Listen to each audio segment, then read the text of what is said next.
small artisan bakery like this is, it's kind of a lot. How could the staple product of so many cultures and religions have sustained life for thousands of years, and now all of a sudden in 2015 it's not, you know? Look at the ingredient list on a loaf of bread packaged in the store. There's 50 ingredients in it, and half of them you can't pronounce, and the other half are probably poisonous. You know, now look at my bread with its 5 ingredients.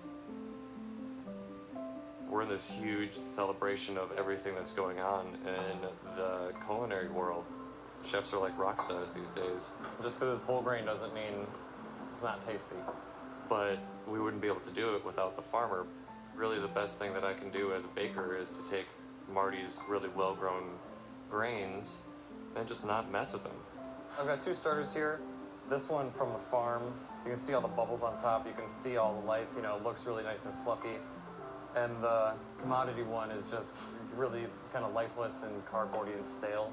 A lot of conventional bread is from dough to loaf in about 4 hours.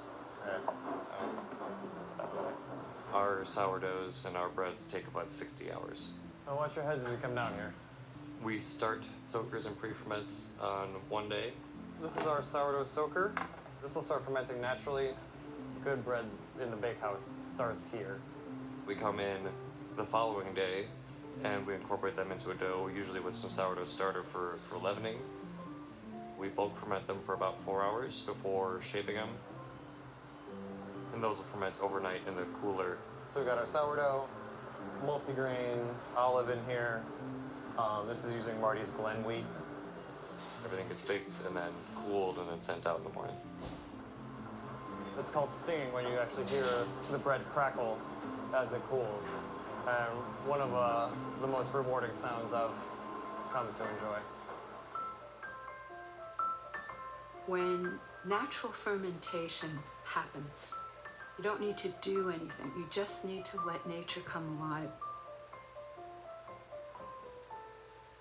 The microorganisms are digesting the bread through fermentation and making the nutrients biologically available to the human being. These are some of the Glen berries. We'll toast them and put them in bread. We'll soak them and sprout them. We'll make power bars, that sort of thing. Grains have a natural anti-nutrient, and if you make flour out of a grain and don't ferment it, you're getting this anti-nutrient in your system, which is preventing the absorption of the nutrients in the flour.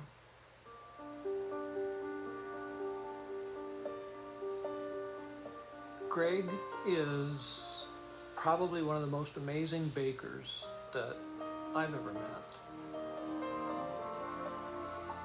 Greg is also one of the most passionate bakers that I've ever met. I was with my dad the other day and he had all these pictures of me when I was like 5 baking bread. Should have just realized it then, but it's been a thing for a while, I think.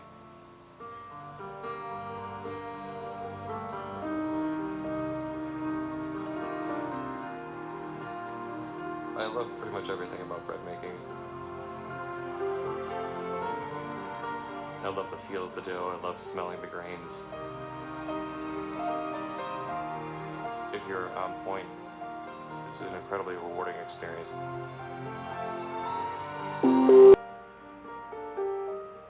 What we're experiencing is a bread renaissance.